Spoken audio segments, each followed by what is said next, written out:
Welcome, Sagittarius, to your reading for the first half of October. As always, we're doing the 12th house spread and just going to jump straight in. So, in the first house of identity and self, you have the Wheel of Fortune. This is going to set up a very interesting reading, I think, because it's saying that anything could happen. And the Wheel of Fortune is so positive because it's about manifesting the universe's energy into what you're needing this first half of October. So let's see what the clarifier says and how that's going to happen. Lovely. In your first house of identity, Sag, Mm. you have the Seven of Wands. So I feel that you're protecting your identity and your sense of self by laying down some firm boundaries. Coupled with that Wheel of Fortune, I'd say that these boundaries that you're setting down are really enabling you to harness that full steam ahead energy of the Wheel of Fortune. And I Mm. think by having good boundaries, um, I get the sense that fortune is now turning in your favor around your identity, your sense of self. And if you have a good sense of self and a good identity, as within, so without. So looking good for you, Sag. Yeah, great. So let's see how the rest of the reading says that'll happen. In the second house of value and resources, perfect. You've got the Magician card. So what a way to tell you, Sagittarius, you're able to manifest whatever you're needing exactly for creating this sense of abundance and wealth through your resources, through your skills. Sounds like this reading is saying you're a very skillful person and you can definitely tap into those strengths. Let's see how the clarifier says you can do that. Interesting. You have the Ace of Pentacles showing up in your second house. So, with that magician, the sense I get is what you're resourced with is the capacity to manifest your abundance. And the Ace of Pentacles is an opportunity coming in. At this stage, it just represents potential, but with your capacity to manifest, you can really harness that potential and turn it into, manifest it into what it is that you're wanting. So, really exciting, Sag. Maybe just get clear on what you want. Yeah, sounds good. And then in the third house, we have the Nine of Wands. The Nine of Wands representing it's kind of like the wounded warrior card, but it's saying that I think in the third house, you may have been communicating in a way that feels like it's had some backlash. And if you're feeling a bit wounded, it's okay to take time to reflect and take stock of what's happened because perhaps that impression of whatever that was kind of traumatic or wounding may not actually be there. It may just be your own experience throughout that. And I'm curious to see how the clarifier is saying to work through that. And it feels like there's a lot of determination in what you're trying to communicate. Hmm. Oh, beautiful. You've got the Three of Cups showing up in your Ooh. third house. So, Hmm. a card with the number three showing up in a house that's number three is validation, confirmation from the universe. So, there's some sort of celebration happening for you, Sag, around communication. So, it could be good news coming in for you, good news being communicated to you that is going to bring about a celebration, or you have now the capacity to communicate something, manifest it, and then there's a celebration resulting from that. So it looks really positive, Sag. Great. And then in the fourth house of family, what's familiar and chosen family, you've got the Seven of Pentacles. And this card does ask us to reflect and check all the work that we've been putting in. Has it been paying off? It may be asking you, is it time to change things up, or do we need to just stick with this and keep going? And being in the place of family or what's familiar, is there a place in your life, Sag, where you're actually grounding and earthing so much into what's familiar that you're kind of buried? You know, is there a way that you can kind of exhume yourself and come out of that? Maybe a sense of suffocation, I get the sense of, but if that's not true for you, just checking out where you're feeling like things may be a bit stuck or you're feeling a bit worried about the worth of your work and seeing if you can shift that somehow. So the clarifier will help with that too, friend. Oh, okay, lovely. Our clarifier is the Hierophant. So the Mm. Hierophant is a real, very deep, very intuitive, no second guessing with the Hierophant. So I think if you come back to that deep sense of knowing, that's really going to support you in your fourth house of home, family, just your sense of belonging. Just as you were speaking, I kind of got the feeling if you are feeling stuck on the home front, say what you need to say was one thought, but kind of the overarching thought I got was, does there need to be some reframing? Does there need to be a little bit of an attitude of gratitude? Dare I say it, counting your blessings? Like the grass can always be greener, but are we losing sight of the richness that we have? Yeah, good point, Fran. And then in the fifth house, oh, we've got the Eight of Pentacles. So the Eight of Pentacles is remember what work you've put in already. And being in the fifth house of the inner child, of creative self-expression, this is asking you to remember how you've already been able to express yourself so creatively in the past. What did you used to do that worked if you're feeling kind of stuck with that? And how do you tap into that like light, playful, creative inner child energy? Do you have conversations with your inner child? Is there something you can learn from kind of being more closer in relationship with that part in you? So maybe the clarifier will tell us how to do that. Beautiful. In your fifth house of creative expression, you've got the Page of Wands. So this is about Page of Swords. You've got the Page of Swords showing up in your fifth house of creativity, creative expression, inner child. So the Page of Swords is about following your curiosity. And I feel like you've been curious about some form of creative expression for a while. And I think just go for it. Maybe you've already taken that leap, and I would continue to really nurture that creative expression and really nurture that curious, playful inner child that's been released through you, really tapping into what you want creatively. Good stuff. Great. Okay, Sag, in the sixth house, you have the Knight of Wands. The sixth house is about work, it can be about good choices and health. And the Knight of Wands is that strong, fiery energy rushing in. It's got a message, it's pretty loud and clear and quick. And maybe there's something at work coming through that's an opportunity, or someone with a message coming through that's really fast. And depending on your relationship with the person, or if this is your own energy coming through, is this useful? Is it helpful? Once you hear the message and you experience that energy, what is it bringing you? And then you can make a choice about how you respond to that. So the clarifier will help us with that too. Interesting. Okay, so in your sixth house of work and making good Oh. choices, you have the Knight of Wands. So the Knight of Wands is a knight that is pretty much an adventurer. He's not afraid to. This is really in keeping with you because you rule expansion, you rule adventure, Sagittarius. So where do you need to get more adventurous at work? What Yeah. choices? So the sixth house, as Em was saying, is also about choices. What choices maybe need to be a little more adventurous? I feel like some of you have already moved into this lovely adventurous spirit and you are taking risks at work and with your choices. And I get the sense from your preceding cards that this is paying off for you, Sag. Yeah, and two of the same cards in the same placement, it just means that it's really meaning what it's saying. So Mm. yeah, sense of adventure. Amazing Sagittarius. In the seventh house of partnerships, relationships, and romance, you've got is this the Seven of Swords? So Seven of Swords is the card of tactics, of being strategic.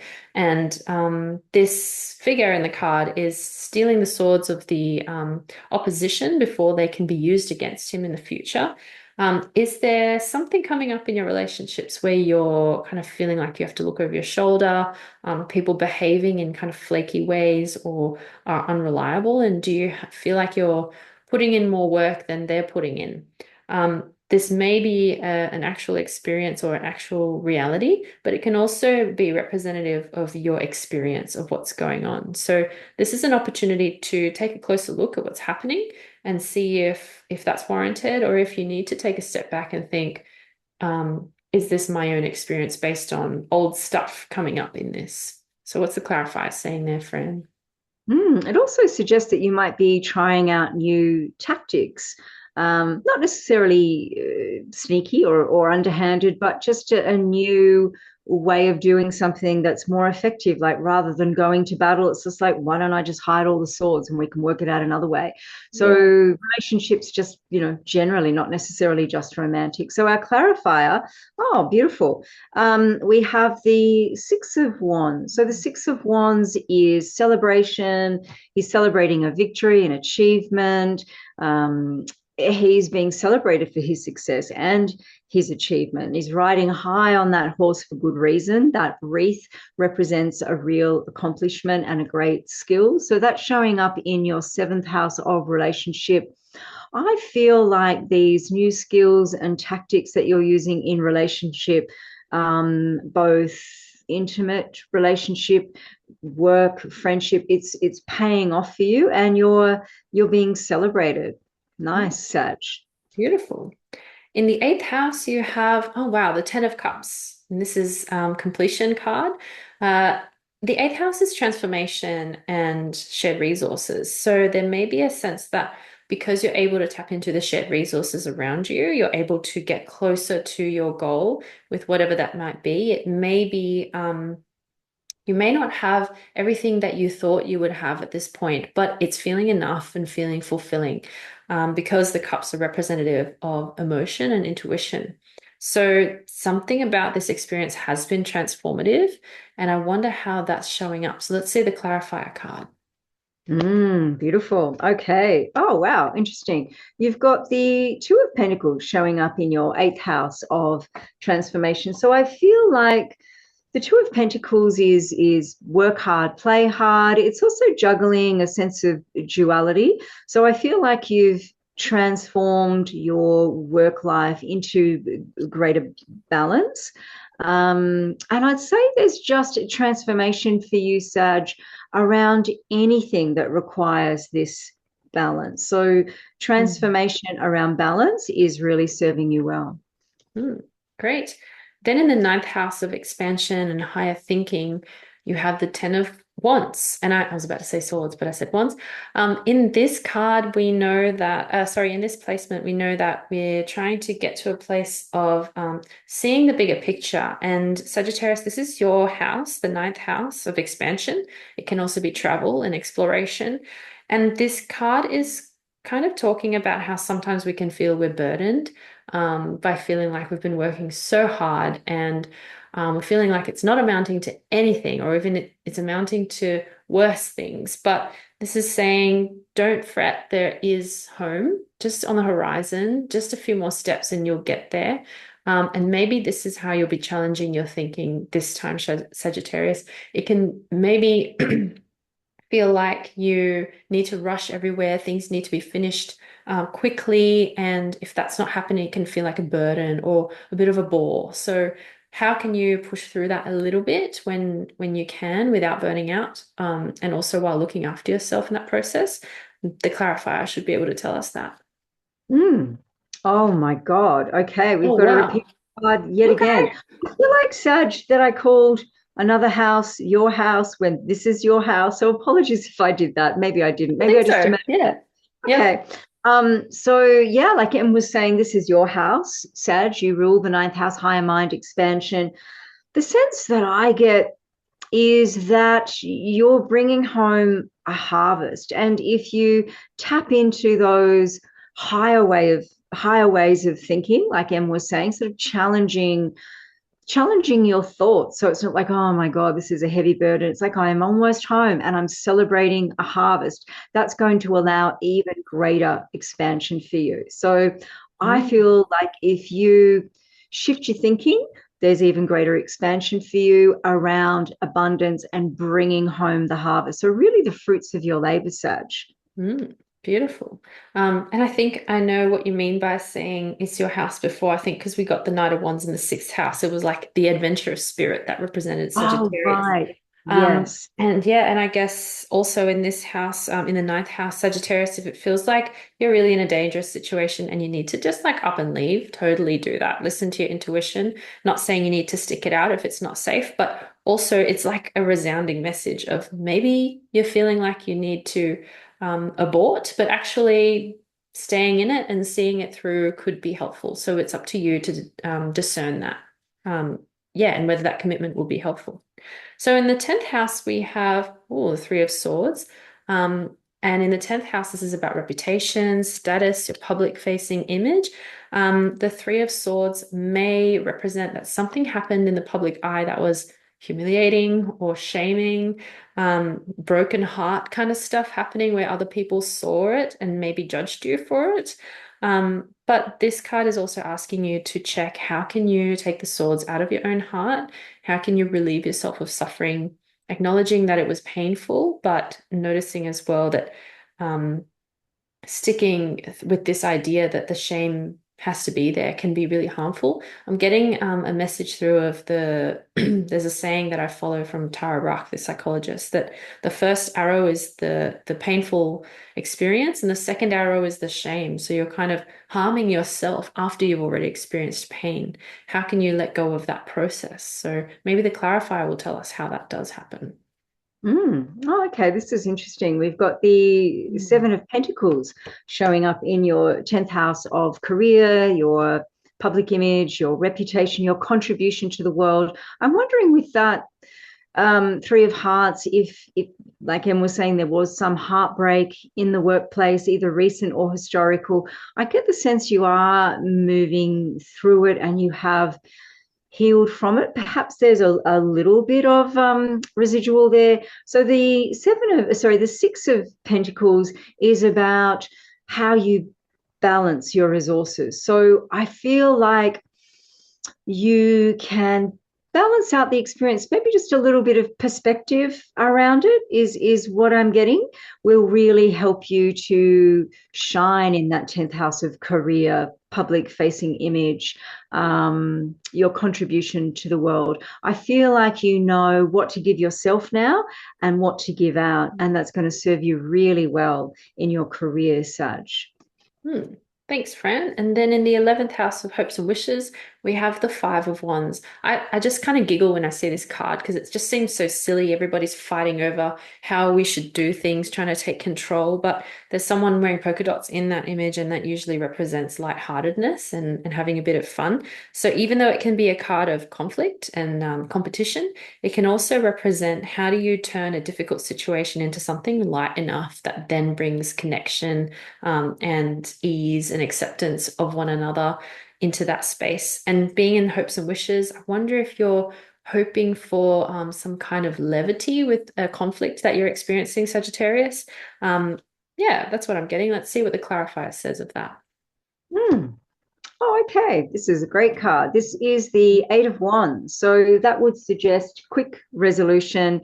This is a card of forward moving momentum, quick success coming in for you, and showing up in your 11th house of hopes and wishes. I'd say what you're wishing for is going to come through sooner than you think. And Mm. that previous card, given that this card is so positive, I get the sense that it can be conflict, but it can also be learning from the competition. So I feel like you've learned from the competition, you've wished, oh, wish I could do that, Mm. and you've manifested that. So there's some sort of quick success coming in for you around learning from competition and resolving conflict really successfully. Beautiful. And then in the 12th house, wow, we've got the High Priestess Sagittarius. So in the 12th house of all things hidden, what's secret and in the shadow, the High Priestess is beckoning you through to look deeply and reflect on what your intuition tells you about the story of this reading. So what I'm hearing, what I'm seeing actually is that the Wheel of Fortune in the first house is anything can happen. The Magician you were manifesting in the second house all the way through until you were practicing some diplomacy in the seventh house. And this reading asking you to stay committed to things that you started out with until you're able to get to a place of this wish fulfillment stage where you're learning what you've really wanted to learn coming through here. So let's see what the clarifier says in terms of how you can deepen that intuition. Wow, the Emperor, Mm. divine counterpart. I get the Yeah. sense if you want love. So, as Em was saying, the 12th house represents the unconscious, all things hidden. It's deep spirituality. It's ruled by Neptune. There's just the one Neptune. Um, so I get this sense that you, sorry, I'm just laughing at myself, Sag. I get the sense that you might meet this divine counterpart in in a place where you're exploring the deep unconscious and making the unconscious conscious, which is what meditation's all about. So a divine counterpart coming in for you if you want it. Otherwise, I think that this divine counterpart is something that you're resolving within yourself. You're no longer scared of your intuition. It's serving you beautifully and it's going to manifest in the real world. So, what an amazing reading, Sag. Great. Thanks for reading with us, Sagittarius, and we'll see you for the second half of October.